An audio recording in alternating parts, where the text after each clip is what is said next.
Donc on est toujours avec l'explication des hadiths qui se trouvent dans le livre Riyad al-Salihin min kalam Sayyid al-Mursalin, donc le jardin des vertueux de l'imam Nawawi rahimahullah ta'ala.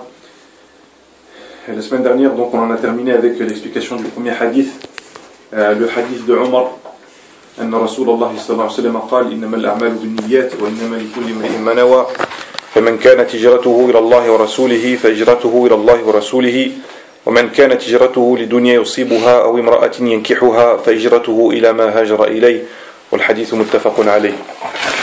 Donc comme on l'a dit la semaine dernière, le prophète alayhi salatu wassalam, il a dit que les actes ne valent que par leurs intentions, et à chacun selon son intention, à chacun selon son dessein. Et celui qui émigre en vue d'obtenir la satisfaction d'Allah et de son messager sallallahu alayhi wa sallam, eh bien son immigration, elle lui sera comptée comme telle. Quant à celui qui émigre en vue d'obtenir un bien mondain, ou alors de se marier avec une femme, eh bien son émigration lui sera comptée comme telle. Donc on en a terminé avec l'explication de ce hadith. Je voulais juste rajouter un point. La semaine dernière, on a été coupé par l'accomplissement de la prière. C'est que ici, le fait de ce qui est blâmable dans le hadith qui est cité là, c'est pas le fait de rechercher un bien mondain en soi-même, ou de se marier avec une femme en soi-même. Ça peut être, comme ils l'ont dit les savants, ça peut même être une obligation. Gagner sa vie, comme on l'a vu dans les cours sur les prophètes, se marier avec une femme afin de préserver sa chasteté, sa pudeur, afin de réaliser également le but pour lequel Allah subhanahu wa ta'ala nous a créés, ainsi avoir des enfants et ainsi de suite. Ça, c'est pas blâmable en soi-même. C'est le fait que toi, ici, la mise en garde du prophète alayhi salatu wassalam, où est-ce qu'elle se trouve? C'est dans le fait que la personne, elle fasse apparaître en extérieur qu'elle veut le visage d'Allah et du prophète et la satisfaction du messager d'Allah, mais qu'en réalité, dans son fort intérieur, dans son cœur, elle émigre pas pour Allah et son prophète, elle émigre pour un bien mondain ou pour se marier avec une femme. C'est ça qui est blâmable ici. Mais le fait que tu te maries ou que tu cherches à gagner ta vie ou avoir beaucoup d'argent pour ta personne et pour en faire profiter l'islam et les musulmans, il n'y a pas de mal dans ça, alhamdulillah, au contraire. C'est quelque chose qui est matloub, c'est quelque chose qui est demandé. Donc il ne faut pas mal comprendre le hadith, et il faut le remettre dans son contexte. Et si vous avez des questions, à chaque fois qu'on verra un hadith, si vous avez des interrogations concernant le hadith ou l'explication qu'ils en ont donné les savants, n'hésitez pas, Inch'Allah, avant qu'on entame un autre hadith. C'est mieux que on ait traité le sujet dans sa globalité, Inch'Allah, avant qu'on entame. S'il y a des choses qui sont restées obscures, ou des choses que vous n'avez pas compris, ou des interrogations que vous avez concernant ce hadith, Inch'Allah, n'hésitez pas à le faire savoir, ou à le demander, Inch'Allah. On essaiera d'y répondre. Le deuxième hadith dans ce chapitre, toujours le chapitre de la sincérité, et d'avoir constamment une bonne intention dans toutes les paroles et les actes, qu'ils soient apparents ou cachés. Le hadith de al-Mu'minin, عن أم المؤمنين أم عبد الله عائشة رضي الله عنها قالت قال رسول الله صلى الله عليه وسلم يغزو جيش الكعبة فإذا كانوا ببيداء من الأرض يخسف بأولهم وآخرهم قالت قلت يا رسول الله كيف يخسف بأولهم وآخرهم وفيهم أسواقهم ومن ليس منهم قال يخسف بأولهم وآخرهم ثم يبعثون على نيتهم متفق عليه وهذا لفظ البخاري. Alors ce hadith, c'est le hadith de la mère des croyants, Abdillah, Aïcha radiallahu anha, l'épouse du prophète alayhi salatu wassalam, que va nous lire Ali, Inch'Allah. Aïcha radiallahu anha, le messager d'Allah sallallahu alayhi wa sallam a dit: une armée tentera d'envahir la Kaaba. Une fois cette armée parvenue dans une zone désertique, la terre engloutira les soldats qui la composent du premier jusqu'au dernier. Aïcha radiallahu anha dit: j'ai dit, ô messager d'Allah, comment seront-ils engloutis du premier jusqu'au dernier, alors qu'il y aura parmi eux des commerçants et des personnes venues avec d'autres intentions? Il répondit: ils seront engloutis du premier jusqu'au dernier, puis ils seront ressuscités conformément à leurs intentions. إذن donc ce hadith عن أم المؤمنين أم عبد الله عائشة رضي الله عنها قالت قال رسول الله صلى الله عليه وسلم une armée se mettra en marche en vue de détruire la Kaaba, نعم. فإذا كانوا ببيداء من الأرض, lorsqu'ils se trouveront dans une zone désertique, certains savants ont dit c'est avant la Mecque, d'autres ils ont dit c'est entre la Mecque et Médine. Al-Muhim, peu importe. Eh ben, yursafu bi awwalihim wa akhirihim. Ils seront engloutis du premier au dernier. Et là, Aïcha, radiallahu anha, qui a entendu ce hadith du prophète, alayhi salatu wassalam, elle lui a dit, oh messager d'Allah, comment seront-ils engloutis du premier au dernier, alors que parmi eux, il y a leurs subordonnés, il y a des gens qui n'ont rien à voir avec eux, qui ne sont pas venus dans le but de détruire la Kaaba, qui ne sont pas venus pour détruire la Kaaba et nuire à l'islam, mais qui sont là parce que soit c'est des commerçants, soit ce sont des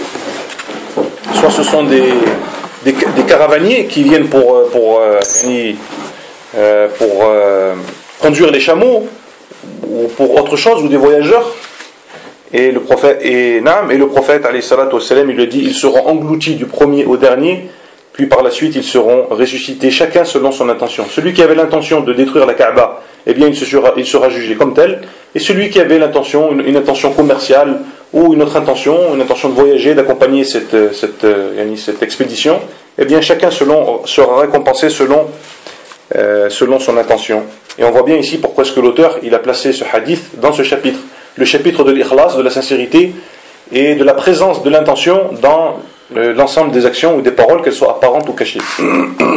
Avant d'expliquer le hadith, chers frères, comme d'habitude, on fait une présentation du rapporteur du hadith, qui est en l'occurrence ici Aïcha radiallahu anha. Donc c'est elle qui nous rapporte le hadith. Alors on appelle les épouses du prophète alayhi salatu wassalam, on les appelle les mères des croyants. D'où ça sort ça? Pourquoi est-ce qu'on dit que les épouses du prophète alayhi salatu wassalam, ce sont les épouses des croyants? Parce que Allah dans le Coran, dans le chapitre Al-Ahzab, le chapitre 33, Allah subhanahu wa ta'ala, il a dit, le chapitre intitulé les coalisés, il a dit An-nabiyyu awla bil mu'minina min anfusihim wa azwajuhu ummahatuhum. Allah donc il a dit au début de ce chapitre là, il a dit le prophète, il a plus de droits sur les croyants qu'ils n'en ont sur eux-mêmes. Le prophète, An-nabiyyu awla bil mu'minina min anfusihim. Le prophète alayhi salatu wassalam, il a plus de droits sur les croyants que sur eux-mêmes. Wa azwajuhu ummahatuhum. Et les épouses du prophète, ce sont leurs mères. Les épouses du prophète, ce sont leurs mères. Et comme ils ont dit les savants, notamment l'Alamatu Sa'di rahimahullah, il a dit wa azwajuhu ummahatuhum ay fil hurmah wal ihtiram wal ikram la fil khalwati wal mahramiyya. Donc leur mère, comment ça?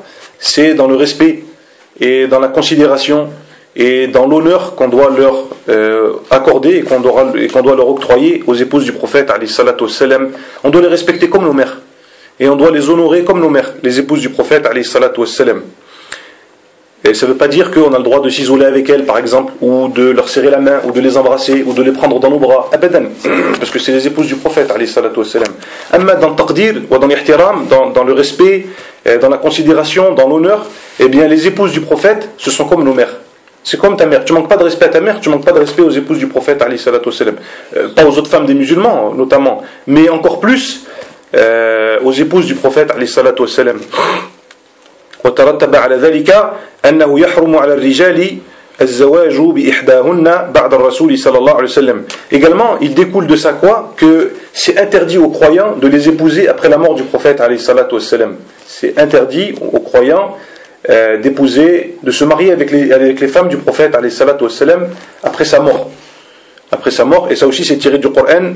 Allah dans le Coran il a dit وَلَا تَنْكِحُوا أَزْوَاجَهُمْ مِنْ بَعْدِي أَبَدًا إِنَّ ذَلِكُمْ كَانَ عِنْدَ اللَّهِ عَظِيمًا. Dans le même chapitre, dans le chapitre Al-Ahzab, plus loin, Allah il a dit et donc ne causez pas du tort au prophète alayhi salatu wassalam, et ne vous mariez pas avec ses femmes après lui. N'épousez pas les femmes du prophète alayhi salatu wassalam après lui. Si vous faites ça, ce serait vraiment une chose énorme. Inna dhalikum kana 'inda Allahi 'azima. Si vous faites ça, ce serait vraiment un péché énorme. Et bien entendu, ni les compagnons, radiyallahu anhu, ils ont eu l'intention un jour dans leur vie de se marier avec les épouses du prophète alayhi salatu wassalam, et les femmes du prophète alayhi salatu wassalam, ça leur a jamais traversé l'esprit d'épouser un autre homme que le messager d'Allah alayhi salatu wassalam. Mais c'est pour nous dire que les femmes du prophète alayhi salatu wassalam dans ce bas monde, ce sont ses épouses dans l'au-delà, et donc il nous est interdit de les approcher ou de se marier avec elles après la mort du prophète alayhi salatu wassalam. ولهذا ولهن عفوا فضل ومزية عن بقية نساء المسلمين بنص القرآن الكريم يا نساء النبي لستن كأحد من النساء إن اتقيتن. C'est pour ça qu'Allah dans le Coran, dans le même chapitre encore, dans Surat Al-Ahzab, le chapitre 33, eh bien Allah subhanahu wa ta'ala, il a dit: oh vous les femmes des prophètes, vous n'êtes pas semblables et vous n'êtes pas identiques aux autres femmes, à condition que vous craignez Allah subhanahu wa ta'ala. In ittaqaytun. Si vous craignez Allah azza wa jal, eh bien vous n'êtes pas identiques et vous n'êtes pas semblables aux autres femmes des musulmans. وعدد أزواج النبي صلى الله عليه وسلم 11 نسوة. Combien le prophète alayhi salatu wassalam, il a eu de femmes durant son vivant? Il en a eu 11, le messager d'Allah alayhi salatu wassalam. Il a eu 11 femmes, 6 parmi les Quraysh, 4 parmi des Arabes mais qui ne sont pas de la tribu de Quraysh, et une qui était juive qui s'est soumise à Allah subhanahu wa ta'ala. Et il a eu également ce qu'on appelle une domestique qui lui a été offerte par un roi égyptien, Maria al-Qibtiyya radiyallahu anha wa ardaha. Mais on ne la considère pas comme son épouse, on la considère comme ma malakat yamin al-Nabi sallallahu alayhi wa sallam, ce que possédait la main droite du prophète alayhi salatu wassalam.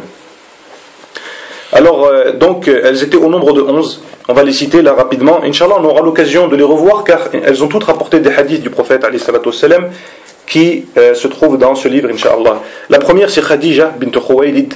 Khadija, la fille de Khuwaylid, c'est la première épouse du prophète alayhi salatu wassalam.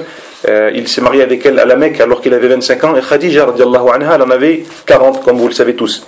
Et c'était une femme qui était très très pieuse et qui a reçu l'annonce du paradis du prophète alayhi salatu wassalam durant son vivant, et elle a supporté les persécutions avec le messager d'Allah à la Mecque.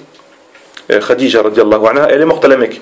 Ensuite, Saouda bint Zam'a, donc Saouda, la fille de Zam'a, Aïcha bint Siddiq, Aïcha, dont on va parler un peu plus en détail, là, Inch'Allah, la fille de Abu Bakr, Siddiq radiallahu anha. Hafsa bint Omar ibn al-Khattab, Hafsa, la fille de Omar ibn al-Khattab radiallahu anha.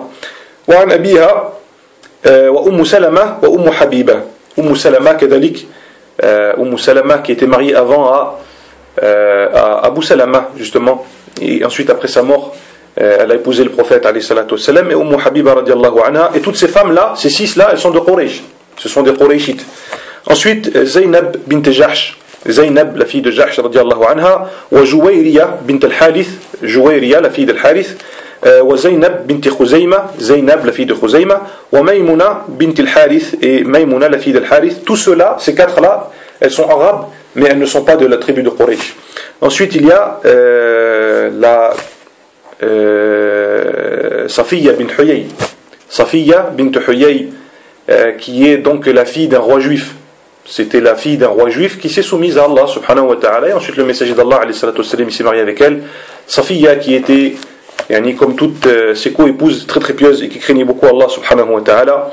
Et également, parmi donc ce qu'on peut dire les esclaves ou les domestiques du prophète alayhi salatu wassalam, il y a Maria al-Qibtiyya, donc Maria, la copte, avec laquelle le prophète alayhi salatu wassalam, il a eu un fils qui s'appelait Ibrahim, Ibrahim radiallahu anhu, et qui est décédé en bas âge, qui n'a pas grandi.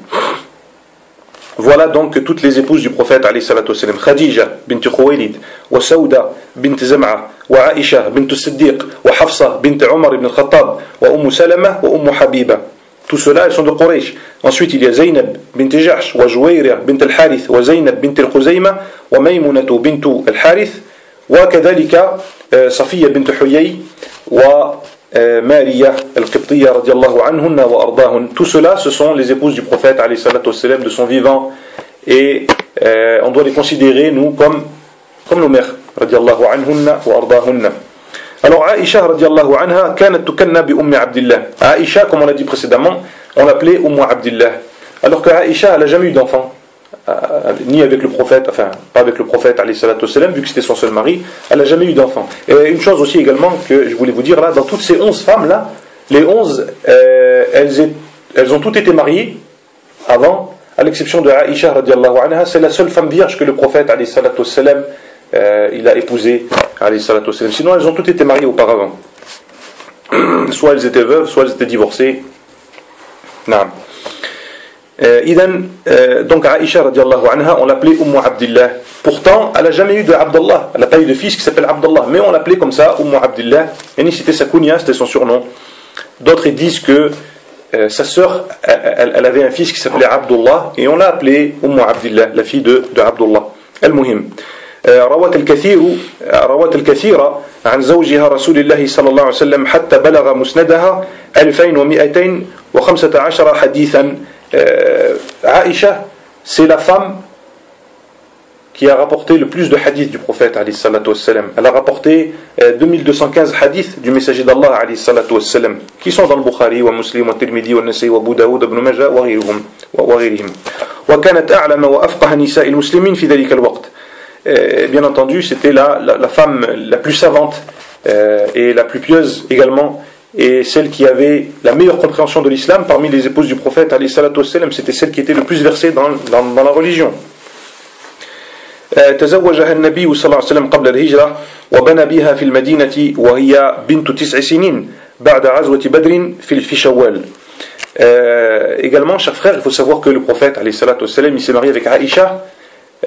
Il l'a demandé en mariage alors qu'elle avait 6 ans, le prophète alayhi salatu wassalam, mais il s'est marié avec elle, c'est-à-dire il a consommé le mariage à l'âge de 9 ans, après la bataille de Badr, au mois de Shawwal. Donc la bataille de Badr elle a eu lieu en l'an 2 de l'Hégire, au mois de Ramadan, et le mois d'après, bien le prophète alayhi salatu wassalam, il s'est marié avec Aïcha. En fait, il a consommé le mariage avec Aïcha radiyallahu anha wa ardaha. Et ici une parenthèse, chers frères. Pourquoi une parenthèse? Parce que yani, quand tu lis ça, tu dis le prophète alayhi salatu wassalam, lui qui avait un peu plus de 50 ans à cette époque-là, quel âge il a le prophète alayhi salatu wassalam en l'an 2 de l'Hégire? Il a reçu la révélation à 40 ans, il est resté 13 ans à la Mecque, ça fait 53. Après 2 ans à la Mecque, quel âge il a? 55. Il avait 55 ans le prophète alayhi salatu wassalam. Naam, c'est ça, 55 ans, oui. Et donc, yani, il se marie avec Aïcha radiallahu anha. En fait, il l'a demandé en mariage à la Mecque, et ensuite il consomme le mariage avec elle à Médine, alors qu'elle a 9 ans. Ah, et les kuffars, ils se régalent quand ils trouvent yani, ce genre de hadith. En plus, le hadith il est dans le Bukhari ou Muslim. Tu peux pas dire que c'est pas vrai. C'est un faux hadith, il n'existe pas ce hadith. C'est rapporté par le Bukhari et Muslim que le prophète alayhi salatu wassalam, il s'est marié avec Aïcha alors qu'elle avait 9 ans. Et la réponse à cela, chers frères, c'est que, yani, comme c'est la parole des croyants, إنما قول المؤمنين إذا دعوا إلى الله ورسوله ليحكم بينهم أن يقولوا سمعنا وأطعنا فأولئك هم المفلحون. Lorsque les croyants ils reçoivent les informations d'Allah et du prophète alayhi salatu wassalam, ou qui sont appelés à Allah et au prophète alayhi salatu wassalam afin qu'ils jugent entre eux, c'est de dire quoi? Sami'na wa ata'na. Nous avons écouté et nous entendons. Eh bien nous également les musulmans, on croit en Allah subhanahu wa ta'ala, et que c'est Allah, comme on le verra dans les hadiths là, qui a révélé au prophète alayhi salatu wassalam qu'il se marierait avec Aïcha dans le rêve. Comme on va le voir là, comme on va le citer dans le hadith qui est rapporté par le Bukhari et Muslim également, c'est Allah subhanahu wa ta'ala qui a révélé au messager d'Allah Muhammad de se marier avec Aïcha radiallahu anha. Et bien nous on dit que si le prophète alayhi salatu wassalam, il s'est marié avec Aïcha alors qu'elle avait 6 ans et qu'il a consommé le mariage avec elle avait 9 ans, eh bien alhamdulillah, nasma' wa nuti', nous écoutons et nous obéissons, et alhamdulillah, et on ne cherche pas plus loin. Pourquoi est-ce qu'elle avait 6 ans, et pourquoi est-ce qu'elle avait 9 ans, et pourquoi est-ce qu'elle n'avait pas 18 ans, ou 20 ans, ou 25 ans, 29 ans? Al-Muhim. C'est Allah subhanahu wa ta'ala qui en a décidé ainsi, et nous on sait parfaitement que Allah ya'lamu man khalaq wa huwa al-latiful khabir. Allah dans le Coran il a dit, n'est-ce pas lui qui a créé, n'est-ce pas celui qui connaît le mieux sa création? Et c'est Allah qui est doux et qui est parfaitement informé au sujet de ses serviteurs. Si Allah il en a décidé ainsi, c'est pour une sagesse. Que celui qui la connaît, il la connaît. Que celui qui l'ignore, il l'ignore. Allahu a'lam. Mais en tout cas, nous on connaît le prophète Mohammed alayhi salatu wassalam, et on sait qu'il a été envoyé rahmatan lil alamin, une miséricorde pour les gens. Et que, contrairement à ce qu'ils veulent faire croire les Occidentaux, ou les orientalistes, qui étudient l'islam non pas pour l'enseigner, mais plutôt pour le contrer, eh bien, qu'est-ce qu'ils disent? Ah, ils prennent les hadiths comme ça, et ils disent, regardez, Mohammed, rahmatan lil alamin, et il se marie avec Aïcha, elle a 6 ans, et il consomme le mariage, elle a 9 ans, ou kada, et ceci et cela. Et le prophète, alayhi salatu wassalam, c'était un homme, ils disent, avec leur bouche, ils disent, le prophète, alayhi salatu wassalam, c'était un homme qui aimait les femmes, c'était un coureur de jupons, subhanallah al-azim. Ils disent également, il a passé sa vie à se marier avec plusieurs épouses, ou kada. Si le prophète alayhi salatu wassalam, il a agi de cette manière, c'est que c'est pas de son propre chef, c'est que c'est Allah subhanahu wa ta'ala qui lui a ordonné et qui lui a révélé ça, comme on va voir dans le hadith, et on ne cherche pas plus loin. Et alhamdulillah, nahnu muslimun, nu'minu billahi wa rasulihi. On croit en Allah subhanahu wa ta'ala, on croit au prophète alayhi salatu wassalam. Ensuite, les savants, ils ont ramené des raisons. Ils ont dit qu'à cette époque, même les femmes de bas âge, elles étaient déjà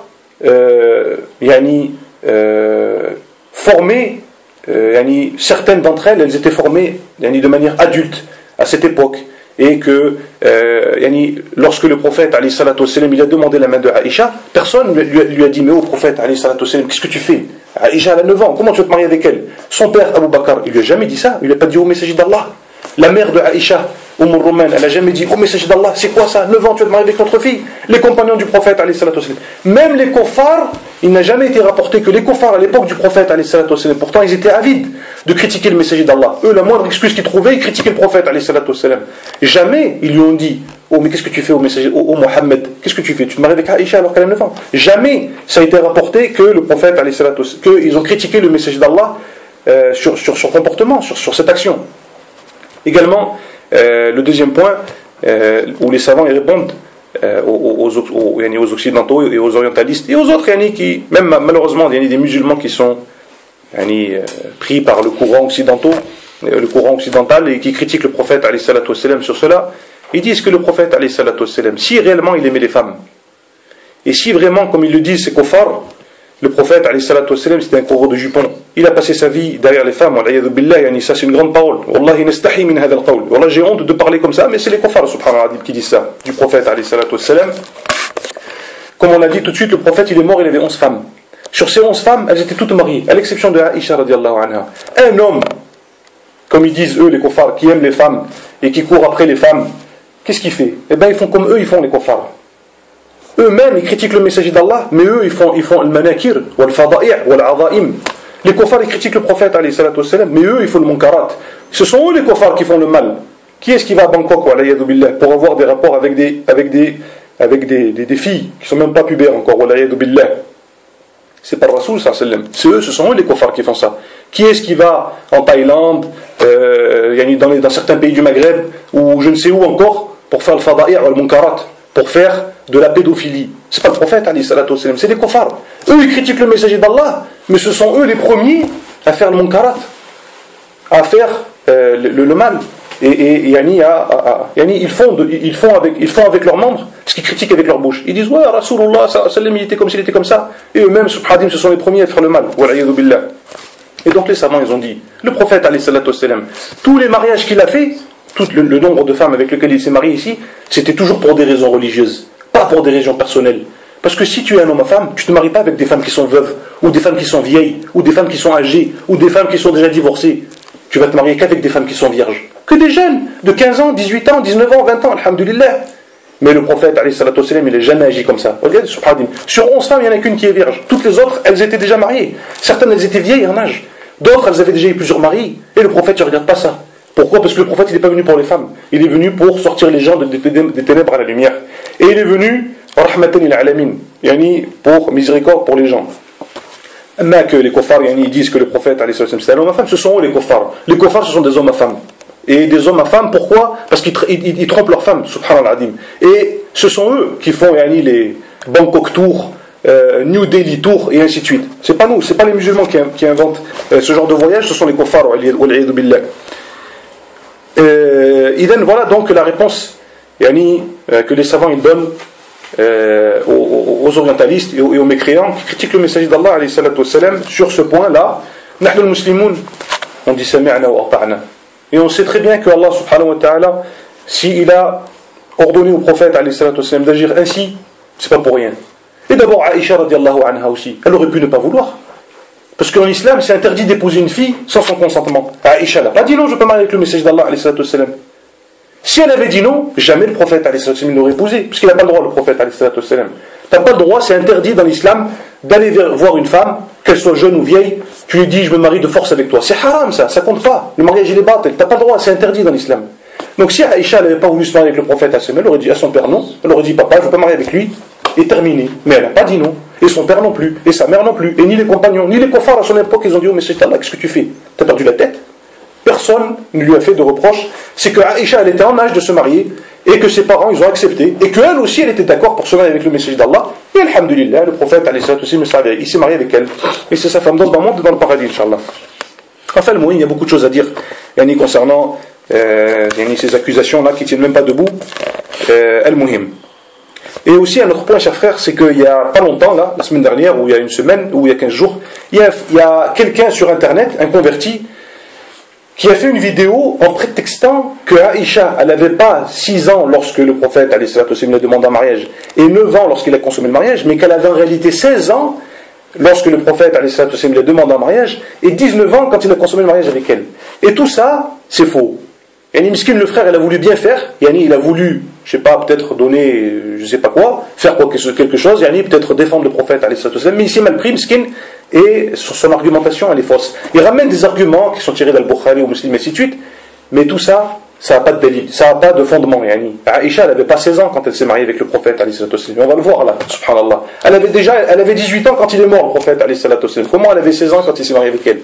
Donc, yani, cette personne-là, elle a essayé de, je ne sais pas quoi faire, de ramener une argumentation pour je ne sais pas dans quel but, mais elle s'est trompée malheureusement, et on ne sait jamais, si jamais vous revez, c'est une vidéo qui circule là sur YouTube en ce moment, quel est l'âge de Aïcha, réponse au kofar, et ainsi de suite. Subhanallah, tu regardes la vidéo, tu te dis, waouh, mashallah, c'est vrai, il a raison. Mais quand tu écoutes les paroles des savants, comme Ibn Hajar, comme Al-Nawawi, quand tu lis, quand tu reviens au livre de commentaires des hadiths, tu dis non.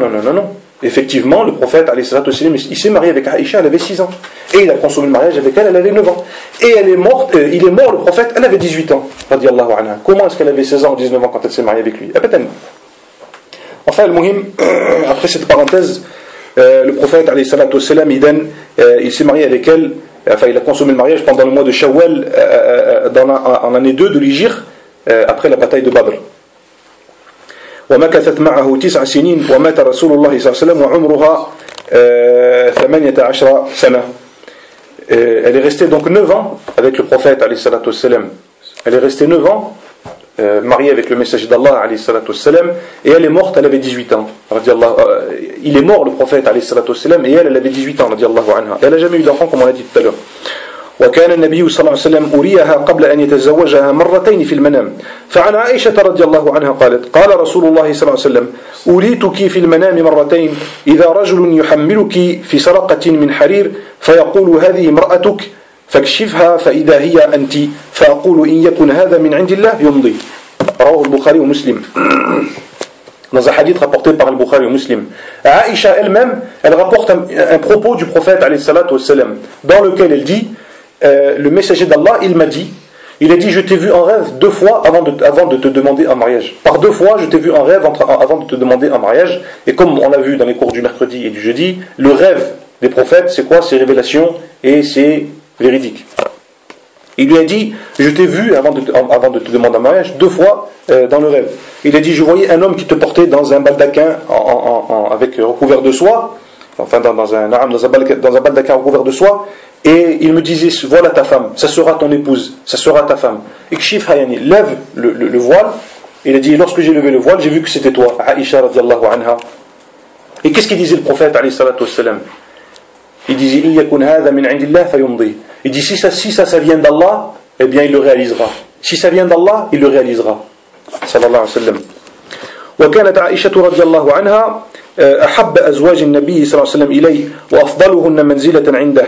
فعن أبي موسى رضي الله عنه قال رسول الله صلى الله عليه وسلم كمل من الرجال كثير ولم يكمل من النساء إلا آسية امرأة فرعون ومريم بنت عمران وفضل عائشة على النساء كفضل الثريد على سائر الطعام. رواه البخاري ومسلم. عائشة رضي الله عنها, c'était la femme la plus aimée du prophète alayhi salatu wassalam. C'était l'épouse la plus aimée au cœur du prophète alayhi salatu wassalam, et c'était celle qui avait le plus de mérite parmi toutes ses épouses. Abu Moussa radiallahu anhu, il dit que le messager d'Allah alayhi salatu wassalam, il a dit il y a beaucoup d'hommes qui ont atteint la perfection dans la religion. Kamula min ar-rijal kathir. Il y a beaucoup d'hommes qui sont devenus très très pieux, très très vertueux, très très proches d'Allah subhanahu wa ta'ala, qui ont atteint la perfection dans la religion, qui ont atteint la foi complète dans la religion, et qui sont devenus très proches d'Allah azza wa jal.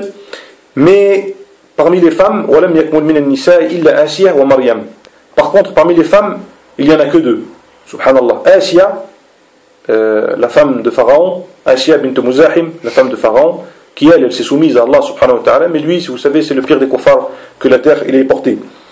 Wa Maryam bint Imran et Marie, la fille de Imran qui est la mère de Jésus alayhi assalam. Et ensuite le prophète il a dit wa fadlu Aïshati ala nisa ka fadli thalid ala sa'ir at-ta'am. Il a dit le mérite de Aïcha sur toutes les autres femmes, c'est le mérite du thalid sur toutes les autres nourritures. Et un thalid, c'est le meilleur repas qui était connu à cette époque, au-dessus de toutes les autres nourritures. Un thalid, c'est quoi? C'est de la viande en sauce avec du pain dedans. Un thalid, c'est ça. Et c'est ce qu'il a dit le prophète, alayhi salatu wassalam. Comme quoi, elle a beaucoup de mérite.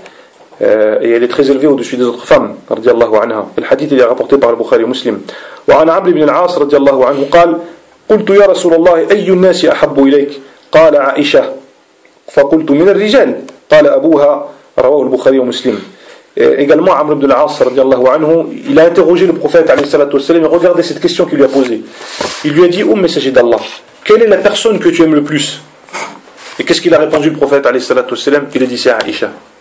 C'est sa femme Aïcha radiyallahu anha. Et Abdullah ibn Amr ibn al-As, il lui a dit: ô messager d'Allah, et parmi les hommes, il a dit son père, yani Abu Bakr as-Siddiq radiyallahu anhu wa arda. Et ça, par contre, ça ne veut pas dire que le prophète il était injuste avec ses autres femmes. Yani, c'est comme avec les enfants. Un père, il a 5 enfants, il se peut qu'il en aime un plus que les autres, ou 2 plus que les autres. Mais cet amour-là, il ne le montre pas. Yani, cette préférence, il ne la montre pas, il la cache, il la garde en lui. S'il est intelligent, bien sûr. Sinon, s'il est bête, il fait n'importe quoi, et il fait en sorte qu'il montre son amour plus à un de ses enfants plus qu'à un autre. Il se peut que tu aimes un de tes enfants plus qu'un autre, mais tu ne le montres pas. Yani, tu le gardes dans ton cœur. Mais tu pratiques la justice avec tes enfants, et tu pratiques l'équité. Et bien le prophète, alayhi salatu wassalam, il était comme ça. Certes, il aimait plus Aïcha que les autres femmes, mais il n'était pas injuste. Pour autant, le prophète, alayhi salatu wassalam. Et c'est la seule femme vierge qu'il a épousé le prophète, alayhi salatu wassalam. C'est la seule femme vierge qu'il a épousé le prophète, alayhi salatu wassalam. وبرأها الله ساحتها في حادثة الإفك من فوق 7 سماوات وأنزل في هذا قرآنا يتلى إلى يوم القيامة.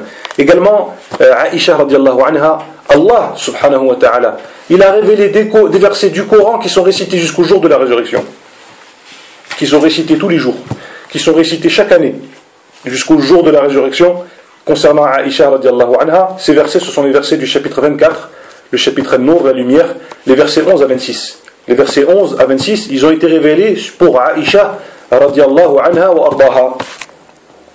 Pourquoi ils ont été révélés pour Aïcha? Parce que certainement vous savez que un jour le prophète alayhi salatu wassalam, il est revenu d'expédition et Aïcha radiallahu anha, elle était dans un baldaquin qu'on pose au-dessus des chameaux là, et qui est fermé avec des rideaux ou des voiles et elle est descendue de cette monture pour aller faire ses besoins. Et les gens qui portaient son baldaquin, ils ne se sont pas aperçus qu'elle n'était pas là. D'ailleurs, même elle le dit. Elle dit à cause de mon jeune âge. Ils ne se sont pas aperçus de mon absence à cause de mon jeune âge. Enfin, al-muhim, ça c'est un autre sujet. Al-muhim. Et qu'est-ce qui s'est passé? Donc, le prophète, il est parti avec ses troupes, avec les compagnons, et ils ont laissé Aïcha derrière. Ils l'ont oubliée, mais ils n'ont pas vu qu'elle était absente. Donc, elle s'est retrouvée toute seule. Qu'est-ce qu'elle a fait? Elle est restée à l'endroit où est-ce qu'elle s'était perdue. Elle n'a pas bougé. Au point jusqu'à où elle s'est endormie. Ensuite, un compagnon qui était resté derrière, qui était resté tout seul, il est arrivé, il l'a trouvé. Il a trouvé Aïcha radiallahu anha toute seule. Qu'est-ce qu'il a fait? Il a descendu sa monture, il a fait monter Aïcha dessus et il est rentré à Médine avec elle. Il a reconnu que c'était Aïcha, la femme du prophète, alayhi salatu wassalam. Et il l'a ramenée à Médine. Qu'est-ce qu'il n'a pas été faire, radiallahu anhu? Arrivé à Médine, les hypocrites et les juifs, qu'est-ce qu'ils ont dit? Ils ont dit, ils se sont retrouvés tout seuls, il s'est passé quelque chose. Ils ont dû avoir des rapports hors mariage, subhanallah al-azim. Et ça fait une histoire, ça a fait un potin, si on peut dire, à Médine, à un tel point que ça a atteint le prophète, alayhi salatu wassalam, et que ça a attristé le messager d'Allah, alayhi salatu wassalam, et le prophète, il ne parle pas sans science. Le prophète, s'il n'a pas la révélation, il dit rien. Il fait rien, le prophète, alayhi salatu wassalam, s'il n'a pas la révélation. Et il est resté comme ça pendant un mois, le messager d'Allah, alayhi salatu wassalam, à savoir, quelle position adopter face à Aïcha, radiallahu anha, jusqu'à ce que Allah il fasse descendre son innocence, jusqu'à ce qu'Allah il fasse descendre l'innocence de Aïcha, il l'innocente dans le Coran. retournez au chapitre 24, les versets 11 à 26, et vous lirez qu'est-ce qu'Allah subhanahu wa ta'ala il a dit sur ceux qui ont critiqué Aïcha.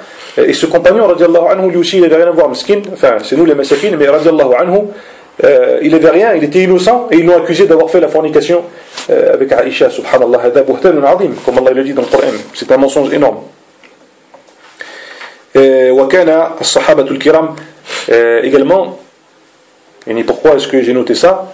Enfin, pourquoi les savants ils le disent également? Parce que les chiites, que certains ils disent que ce sont nos frères en islam et qu'on doit les aimer aussi, et que alhamdulillah, la mahabba et l'umour et tout ça, les chiites, mes chers frères, ils disent que Aïcha elle a fait zina avec cet homme.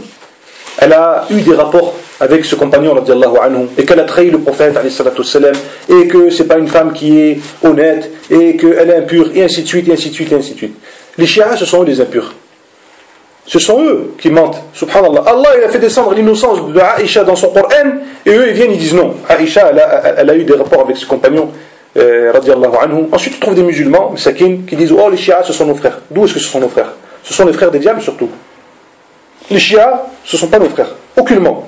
Ils disent que Aïcha elle est, pour ne pas la nommer, ils disent que Abu Bakr, son père, lui aussi, il est comme elle parce qu'il l'a défendu. Que Omar, radiallahu anhu, il est comme elle parce qu'il l'a défendu.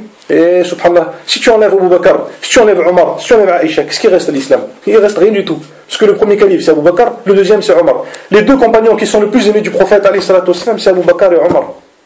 Et le prophète, alayhi salatu wassalam, justement, il s'est marié avec les filles également de Abu Bakr et de Omar pour avoir des liens de parenté avec ces deux compagnons.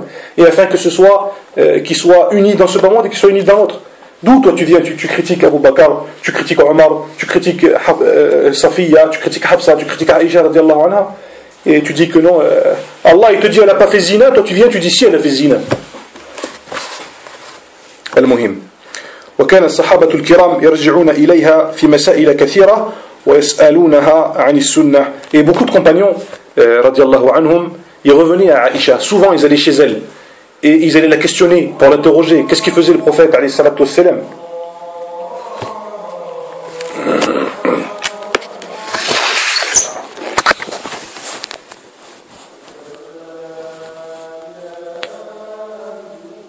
Anha, c'était une référence dans la science religieuse. Et les compagnons du prophète alayhi salatu wassalam, souvent ils allaient la voir, ils la consultaient pour avoir des avis religieux, qu'est-ce qu'il faisait le prophète alayhi salatu wassalam dans telles circonstances, et ainsi de suite. Et également pour revenir sur ceux qui la critiquent, comme on l'a vu ici, elle a rapporté 2200 hadiths du prophète alayhi salatu wassalam. Et Idan, qu'est-ce que tu fais des 2200 hadiths ici là qu'elle a rapporté radiallahu anha wa ardaha? Qu'est-ce que tu fais du hadith dans lequel le prophète alayhi salatu wassalam, lorsque Abdullah ibn Amr ibn al-As, il lui dit c'est qui la personne que tu aimes le plus au message d'Allah? Il lui dit c'est Aïcha. إذن وكانت مضرب المثال في الكرم والسخاء وتوفيت بالمدينة سنة 57 أو 58 هجريا وصلى عليها أبو هريرة رضي الله عنه وكانت قد أمرت أن تدفن ليلا فدفنت في البقيع وفضائلها ومناقبها أكثر من أن تحصى رضي الله عنها وأرضاها. Également, elle était très généreuse رضي الله عنها. Elle était connue pour sa grande générosité. Et elle dépensait sans compter pour les pauvres, les nécessiteux et autres. Et elle est morte à Médine. Elle est enterrée où? Elle est enterrée au Baqi'. Radiallahu anha. Elle est morte en 57 ou en 58 de l'Hégire. Et c'est Abu Huraira radiallahu anhu qui a fait la prière sur elle. La prière mortuaire, la prière salat janaza, c'est lui qui a prié sur elle. Le compagnon qui connaît le plus de hadiths du prophète alayhi salatu wassalam, il a prié sur la femme qui connaissait le plus de hadiths du prophète alayhi salatu wassalam. Et elle avait ordonné qu'elle soit enterrée la nuit, qu'elle soit enterrée de manière discrète et qu'elle soit enterrée la nuit, et c'est ce qui a été fait. Donc elle a été enterrée la nuit au Baqi', donc le cimetière qui se trouve derrière la mosquée du prophète alayhi salatu wassalam. Et ce qu'on a cité là, c'est peu de choses par rapport à sa place qu'elle a auprès d'Allah et auprès du prophète alayhi salatu wassalam. Il y a des dizaines de hadiths, peut-être même voire des centaines, sur les mérites de Aïcha radiallahu anha. Il y a des versets du Coran également qui parlent d'elle. Et voilà donc un bref aperçu concernant Aïcha, notre mère radiallahu anha wa ardaha. Amma al-hadith, on le laisse pour la semaine prochaine bidnillah azza wa jal. On le laisse pour la semaine prochaine. Wa nas'alullah subhanahu wa ta'ala أن نسأل الله عز وجل أن يجعلنا مما يستمعون القول فيتبعون أحسنه أولئك الذين هداهم الله وأولئك هم أولو الألباب ونسأله سبحانه وتعالى أن يرزقنا حب نبيه وحب زوجته وحب الصحابة الكرام رضي الله عنهم أجمعين وأن يجمعنا بهم يوم القيامة وأن يجمعنا بهم في الجنة إنه خير مسؤول وأكرم مأمول وهو حسبنا ونعم الوكيل سبحانك اللهم وبحمدك أشهد أن لا إله إلا أنت أستغفرك وأتوب إليك اللهم صل وسلم على نبينا محمد وأزواجه وذريته وأصحابه الكرام وصلى الله وسلم على نبينا محمد وعلى آله وصحبه أجمعين